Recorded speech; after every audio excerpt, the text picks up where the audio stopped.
ठीक है। अब जरा इसमें हमारे पास हमने कहा था कि जो है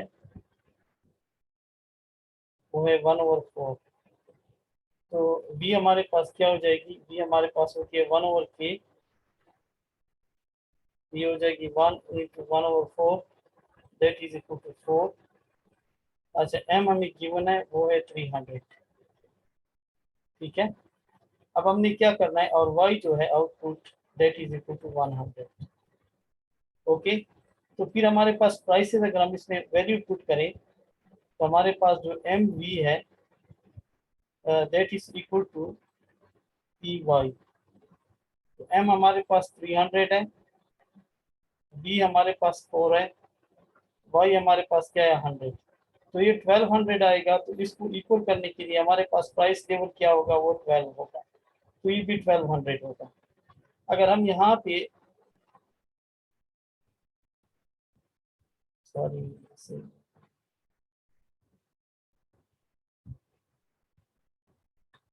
इसको ड्रॉ करें,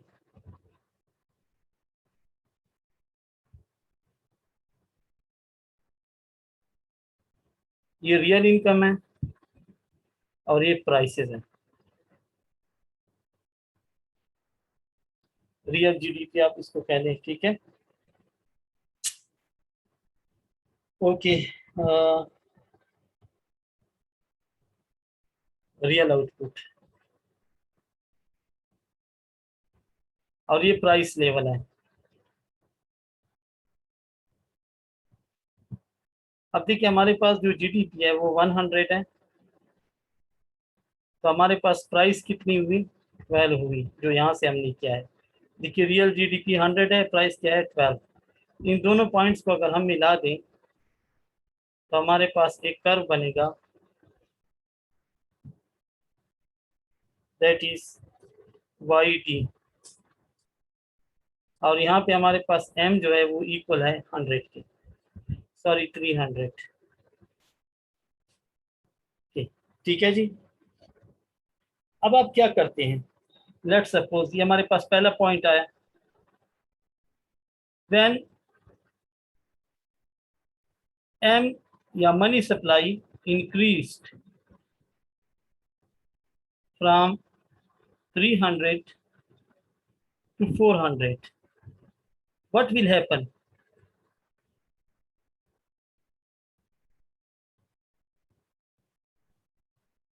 ठीक है। तो अब देखिए M V is equal to P Y. अब देखिए एम आपका 400 हो गया, वेलोसिटी 4 है, वो ऑलरेडी गिवन है यहाँ पे। ठीक है, ये 4 वाली, तो ये आपके पास आ जाएगा 1600। यहाँ पे जो y है हमने बाय अजम्पशन हमने क्लासिकल में ये किया है कि आउटपुट आपके पास चेंज नहीं होती, वो सेम रहती है। सो प्राइसेस को कितना होना पड़ेगा। ठीक है। अब प्राइसेस क्या होंगी, पूंजी we can increase prices, right. तो हम फिर क्या कर सकते हैं कि जब आपके पास है के फोर्थ है, सारा कुछ है, तो it will only increase prices. अब प्राइस कितना इंक्रीज होगा, 100। पहले प्राइस था 12, अब 1600 के लिए हमारे पास प्राइस को कितना होगा, 12 से कितना बढ़ेगा, इट विल इंक्रीज टू 16। तो ये फिर हमारे पास इक्विलिब्रियम क्या होगा, रिस्टोर होगा। ठीक है। तो अब आपके पास क्या याद रखें, आउटपुट तो वही, वाई में कोई चेंज नहीं आया, वाई वही है 100 है, लेकिन प्राइसेस क्या हो गई है, 12 से बढ़ के कितना हो गई, 16, 16। तो अगर आप उसको ले जाएंगे,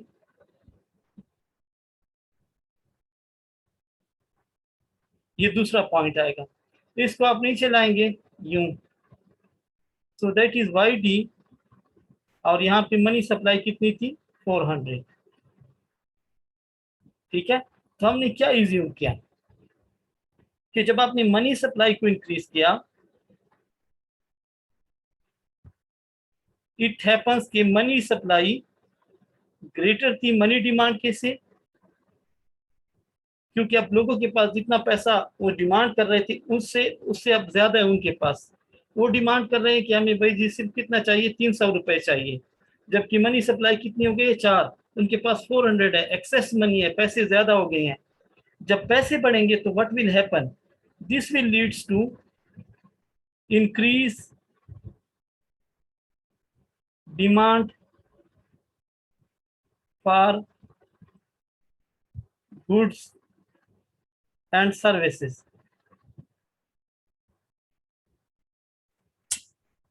देखिए लोगों के पास पैसा आ गया ना, और हमारे यहाँ प्रोडक्शन नहीं बढ़ रही है, प्रोडक्शन उतनी है। जिस तरह आप अभी ये ईद के मौके पर जब लोग टूरिस्ट गए थे इस वक्त और नॉर्दर्न एरियाज में, अब देखिए वहाँ पे पेट्रोल की जो डिमांड थी या पेट्रोल वहाँ पे अवेलेबल था वो क्या था, एक महदूद मिकदार में जो जा रहा था उतना ही था। लेकिन एकदम बहुत ज्यादा टूरिस्ट आ गए, व्हाट हैपेंड, वहाँ पे पेट्रोल की शॉर्टेज हो गई और 1 लीटर पेट्रोल जो है ना वो कई 100 रुपए में मिल रहा था, क्योंकि डिमांड ज्यादा थी, चीज आ नहीं रही थी, सड़कें भी ब्लॉक थी, टूरिस्ट गए हुए थे, तो जितना पेट्रोल था व्हाट हैपेंड, उनकी डिमांड बढ़ गई। डिमांड बढ़ने से क्या हुआ, सप्लाई नहीं बढ़ सकी, क्योंकि सप्लाई आप जल्दी नहीं बढ़ा सकती, चीजों की डिमांड बढ़ेगी, so it will increase prices, और यही प्राइसेस आपके पास क्या हो गई, इंक्रीज हो गई है।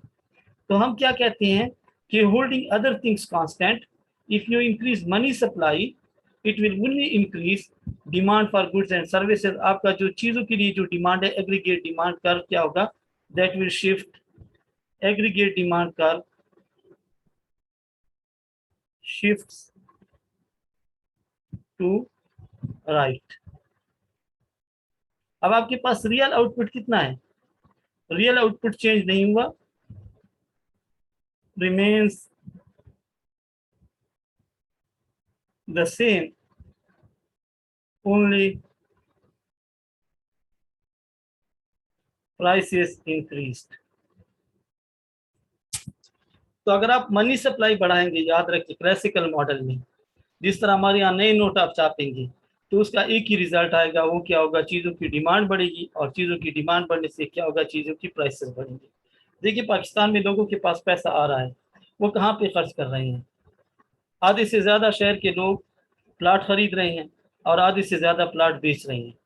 एक ही मार्केट है हमारे पास, रियल एस्टेट। इसके अलावा आप देखिए कई फैक्ट्रीज, कई कारखाने लग रहे हैं, नहीं लग रहे हैं, पैसा आ रहा है, पैसा ज़्यादा है और कोई प्रोडक्टिव एक्टिविटीज़ नहीं है। तो आप देखिए आपके पास क्या हो रहा है, चीनी की कीमतें भी बढ़ रही हैं, ठीक है, और ज़रूरी अशिया की कीमतें भी बढ़ रही हैं, and that is the problem. ठीक है, 1 मिनट होल्ड करें, मैं एक इम्पॉर्टेंट फ़ोन आ रहा है, 1 मिनट सुनने फिर आपसे बात। चलो जी वो कट गया है, okay. So this is the one way that we have just जिसको हमने किया है कि एग्रीगेट डिमांड है। ठीक है, अब जरा आए, अब ये हमारे पास एग्रीगेट डिमांड आ गया और हमने क्या देखा कि एग्रीगेट डिमांड क्यों इंक्रीज हो रहा है, एग्रीगेट डिमांड इसलिए इंक्रीज हो रहा है कि आप मनी को इंक्रीज कर रहे हैं और उसका एक ही इफेक्ट आ रहा है कि चीज़ें महंगी हो रही है। सो that is the classical aggregate demand का। अब जरा आते हैं पूरी मार्केट की तरफ, आते हैं कि एग्रीगेट डिमांड और एग्रीगेट सप्लाई को हम क्या करते हैं, इक्विलिब्रियम की तरफ ले जाते हैं। आप देखिए इसमें यहाँ तक किसी को कोई मसला नहीं है। अब याद रखिए एक और चीज़, लेट सपोज एक और काम करते हैं, अगर हम फर्दर इसको मैं यहाँ पे मिटा देता हूँ, ठीक है, ये आपको बात समझ आ गई। अब जरा देखिए दूसरी चीज़, अगर आप फर्दर लेट सपोज इसी इक्वेशन में हम करते हैं कि अगर आप मनी सप्लाई को और बढ़ा लेते हैं, ठीक है, क्या कराते हैं आप, मनी सप्लाई को और बढ़ा दें, लेट सपोज मनी सप्लाई को आप इंक्रीज कर दें फ्रॉम 400 टू 500, फिर क्या होगा, अगेन इसी इक्वेशन में वैल्यू पुट करें। देखिए ये 100 है और ये आपके पास वही, अब ये 500 हो गया है एम, और वी आपके पास वही 4 है, तो क्या हो जाएगा, ये 2000 हो जाएगा। अब इक्विलिब्रियम रिस्टोर करने के लिए प्राइसेस कितनी बढ़ेंगी, you have to increase prices from 16 to 20, तो कहीं जाके ये क्या होगा, इक्विलिब्रियम होगा, तो आपकी प्राइसेस क्या हो जाएंगी, 20 हो जाएंगी। अब आप देखें आउटपुट वही है, आउटपुट इंक्रीज नहीं हो रही है, आपका एग्रीगेट डिमांड कर्व क्या है, और शिफ्ट हो गया है, Y D M is equal to 500। तो आप जितनी दफ़ा मनी सप्लाई बढ़ाएंगे इसका आपके एग्रीगेट डिमांड के ऊपर कोई इफेक्ट नहीं आएगा, और आपके पास एग्रीगेट डिमांड कर्व जो है वो कंटिन्यूसली शिफ्ट होता जाएगा, आपकी आउटपुट सेम रहेगी, सिर्फ प्राइसेस बढ़ेंगी। तो ये क्लासिकल इकोनॉमिस्ट का ख्याल था, याद रखें। और एग्रीगेट डिमांड आपके पास किस चीज़ के बराबर होता है, एग्रीगेट डिमांड होता है y is equal to C plus I plus G plus export minus imports, ये उसकी इक्वेशन है एग्रीगेट डिमांड की, ठीक है, दैट इज एग्रीगेट डिमांड, हम पहले पढ़ चुके हैं। ओके, अब ये हमारे पास, इसमें कोई प्रॉब्लम है, एनी इशू, कोई सवाल इसमें प्लीज? मरियम, नासिर? नहीं सर, कोई क्वेश्चन नहीं है, ओके, मैं आ तो ये गया हमारे, समझ पूरा। ओके, एग्रीगेट डिमांड है। अब जरा आते हैं इक्विलिब्रियम की तरफ।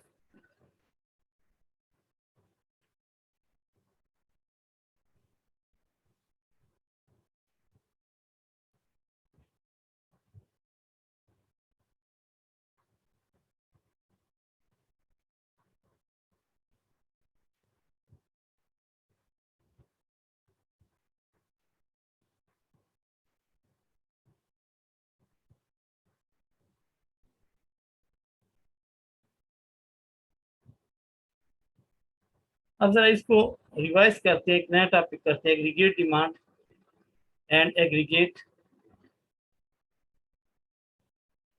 सप्लाई।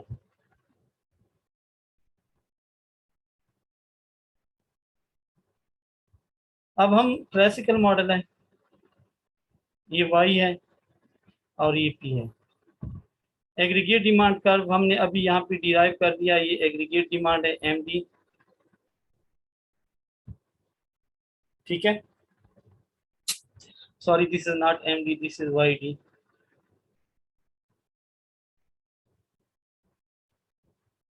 और ये हमारे पास था एग्रीगेट सप्लाई, जो हमने पहले डिराइव किया था वाई एस। इक्विलिब्रियम यहाँ पे होगा, ये आपके पास इक्विलिब्रियम प्राइस होगी, और ये आपके पास इक्विलिब्रियम आउटपुट होगा, ये हमारे पास इक्विलिब्रियम है। अब सपोज क्या होता है, ठीक है,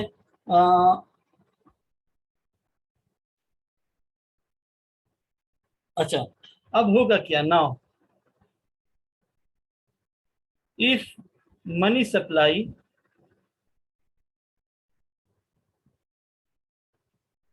इज इंक्रीज्ड। अब आपने मनी सप्लाई को इंक्रीज किया, ठीक है, व्हाट हैपेंड, क्या होगा? हमने अभी बात की थी कि अगर आप मनी सप्लाई को इंक्रीज करेंगे तो उससे क्या होगा, demand for goods and services वो बढ़ जाएंगे।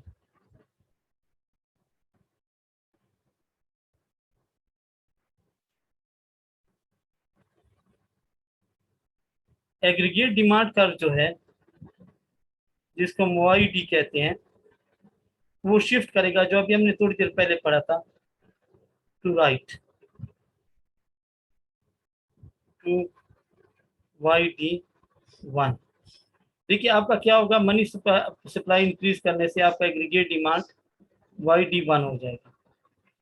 अब देखिए हमने एक बात क्लासिकल इकोनॉमिस्ट में देखी थी कि मनी जो आपकी एग्रीगेट सप्लाई है, ये वाई एस क्या है, supply of goods and services, उसमें क्या चेंज आएगी? उसमें कोई चेंज नहीं गया। हमने कहा था supply of goods and services classical model में क्या होगा, देखिए Y D one, aggregate supply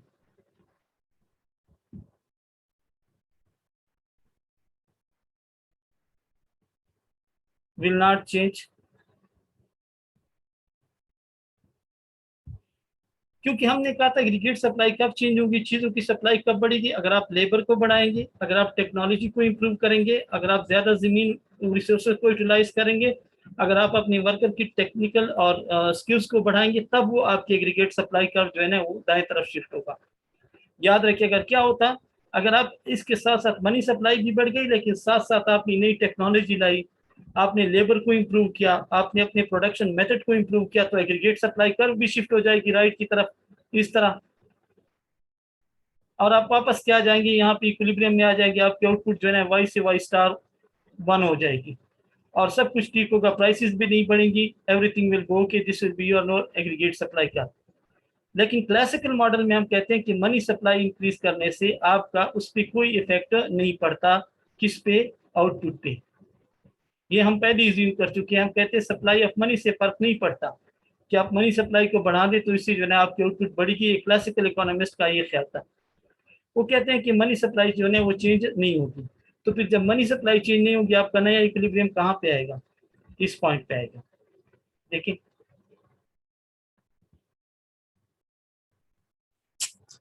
और इसके एडजस्टमेंट को देखें, आपकी प्राइसेस क्या हो जाएगी, इंक्रीज हो जाएगी।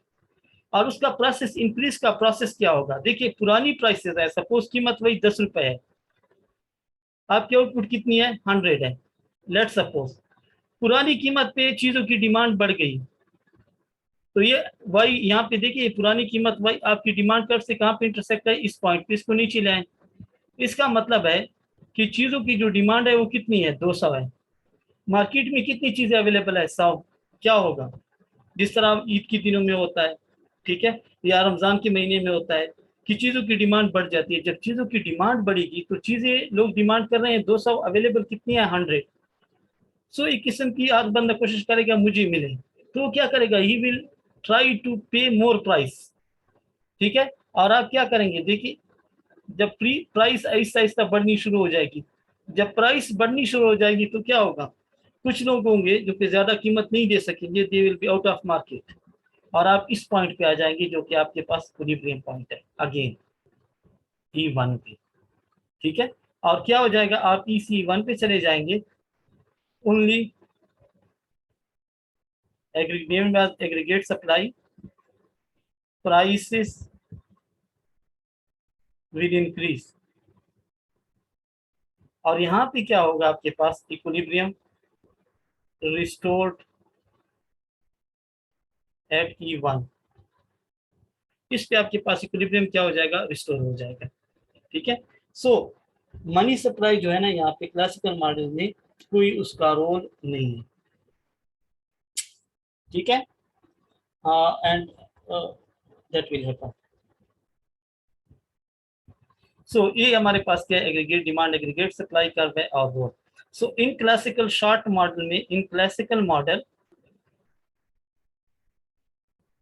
of aggregate and aggregate supply, aggregate demand, money have has no role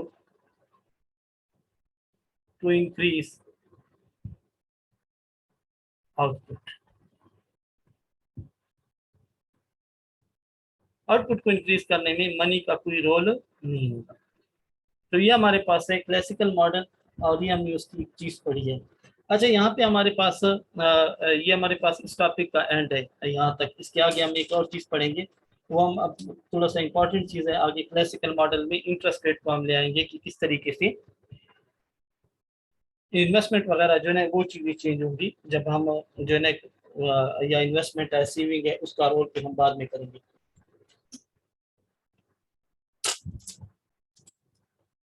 अब जरा देखिए ना, थोड़ा सा हम हिस्ट्री को देखते हैं।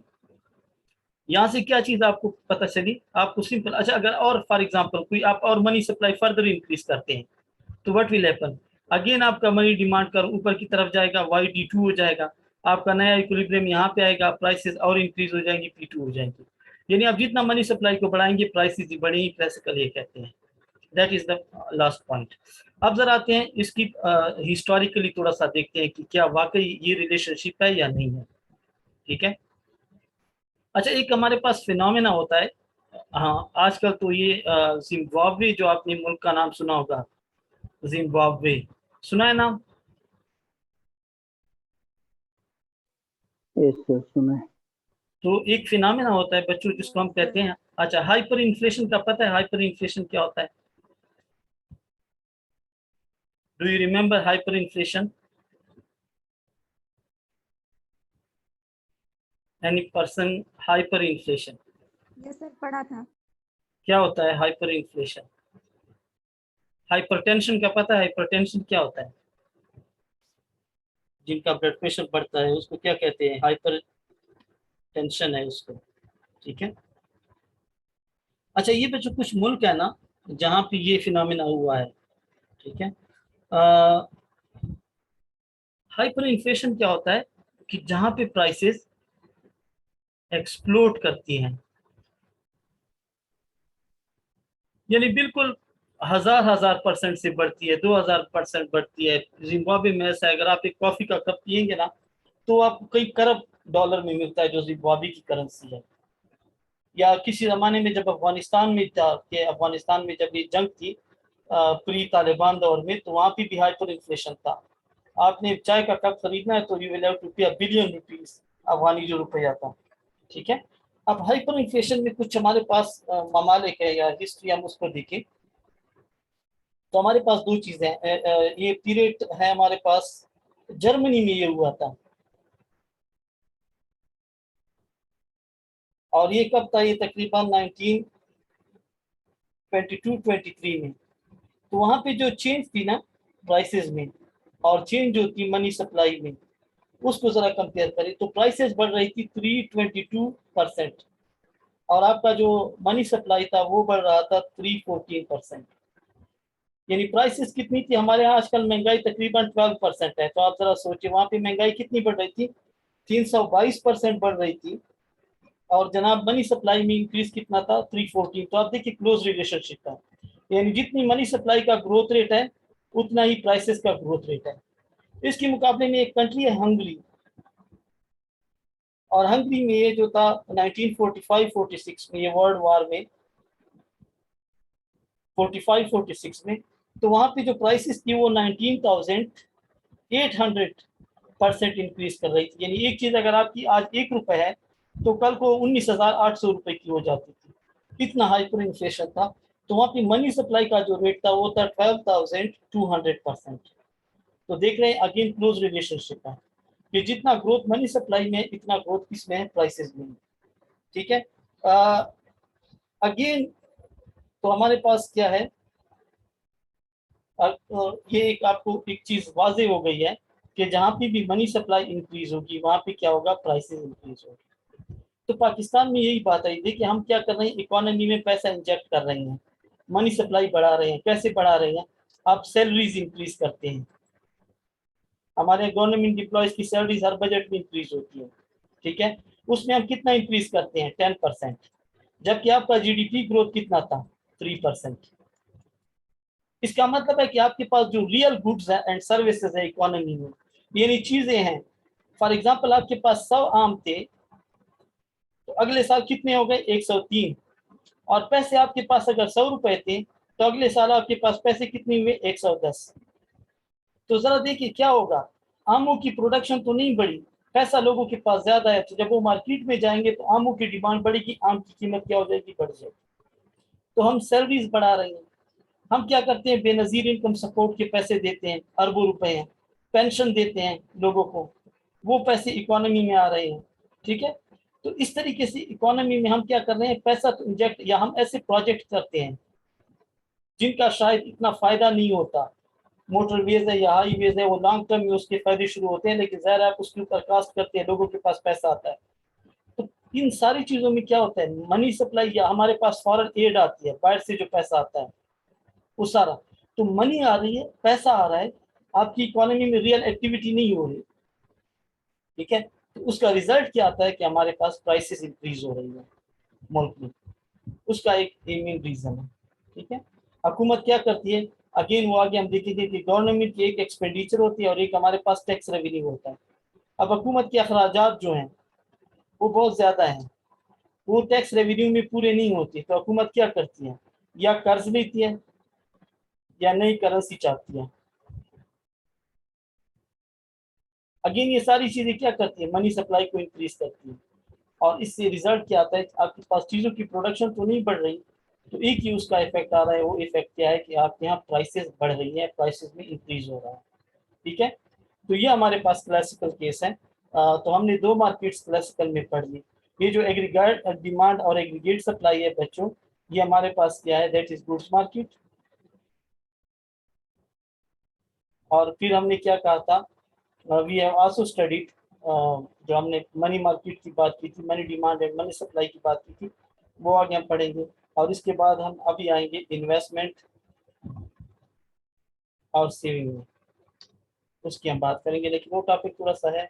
तो अभी 5 मिनट की यहाँ पे ब्रेक लेते हैं, 5 मिनट के बाद दोबारा ज्वाइन कीजिएगा, फिर उस टॉपिक को स्टार्ट करते हैं। ठीक है, इसमें कोई सवाल आप लोगों का? सर जी सर गवर्नमेंट ऐसे करेंसी बना सकती है, मतलब किसकी परमिशन चाहिए होती है उनको?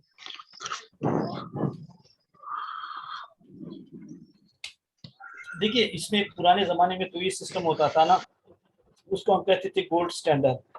ठीक है, गोल्ड स्टैंडर्ड में ये होता था कि आपके पास जितना सोना होता था, यानी वो हमारे पास ये था कि अगर हुकूमत के पास गोल्ड है, ठीक है, तो जितना गोल्ड होता था उसी के मुताबिक आप करेंसी इशू करती, यानी इसमें हम गोल्ड स्टैंडर्ड कहते थे। अभी भी ऐसे होता है सर? नहीं नहीं, मेरी बात सुने ना। फॉर एग्जांपल अगर आपके जी पास 10 तोला सोना है, ठीक है, तो उसकी हम वर्थ जी निकालते सर। थे। लेट सपोज वो बनता है 1,20,000 का, इश्यू कर रहा हूँ मैं। तो आप 1,20,000 वो गोल्ड रख लेते थे स्टेट बैंक अपने पास, और 1,20,000 रुपए के नोट जो है वो इशू कर देता था मार्केट में, ठीक है। लेकिन इसमें जो प्रॉब्लम जी ये सर। थी कि सपोज आपके पास जंग in the time of war है या फ्लड्स आ जाते हैं, उन दिनों में आपको ज्यादा पैसों की जरूरत होती है। अब जाहिर है कर्ज आपको इतना जल्दी तो नहीं मिलता, ठीक है। तो गवर्नमेंट के पास ये मसला होता था कि उस जिस जमाने में पैसों की जरूरत होती थी, वो हम क्या करते थे, हम जो है ना गोल्ड रखते थे, पैसे चाहते थे, लेकिन उसमें जब पैसों की जरूरत होती थी आपके पास गोल्ड नहीं होता था, फिर आप क्या करते, प्रॉब्लम है। तो आजकल ये होता है कि आप जितना भी प्रिंट करते हैं पैसा, ठीक है, उसमें एक परसेंटेज होती है कि उसको आप बैक करते हैं आइदर गोल्ड से या गवर्नमेंट सिक्योरिटीज से, ठीक है। और वो बड़ा कम होता है, किसी मुल्क में 14% है, किसी में 15% है, जो भी है। तो उसके पीछे क्या करता है कि गवर्नमेंट सोने के बजाय गवर्नमेंट अपनी सिक्योरिटीज रख लेता है, टी बिल्स वगैरह रख लेता है, और गवर्नमेंट क्या करता है, वो मनी प्रिंट आउट करती है, ठीक है। यानी हुकूमत की जो मर्जी होती है ना, हुकूमत गवर्नमेंट ये क्या करती है, प्रिंट करती है, उसकी सॉवरेनिटी है, ठीक है। तो अब तो ये चीज़ नहीं है, गोल्ड स्टैंडर्ड नहीं है, तो हुकूमत की मर्जी होती है, वो जितने नोट छापती है वो छाप लेती है और उसको मार्केट में क्या करती है, फ्लोट करती है। बाद में हुकूमत कहती है कि हम इसके बदले में चीज़ें देंगे, वो होता नहीं, और मनी सप्लाई क्या करती है, करती रहती है, ठीक है। Next, any other question, any सवाल, कोई और सवाल? ठीक है, फिर नो सर। थोड़ी देर बाद ज्वाइन कीजिएगा, तकरीबन 5 मिनट के बाद नेक्स्ट टॉपिक के लिए। ये अभी रिकॉर्डिंग कन्वर्ट हो जाएगी और वो मैं अपलोड कर दूंगा, वो पहली वाली वीडियो भी अपलोड होगी, स्टार्ट करते, ठीक है। Okay sir.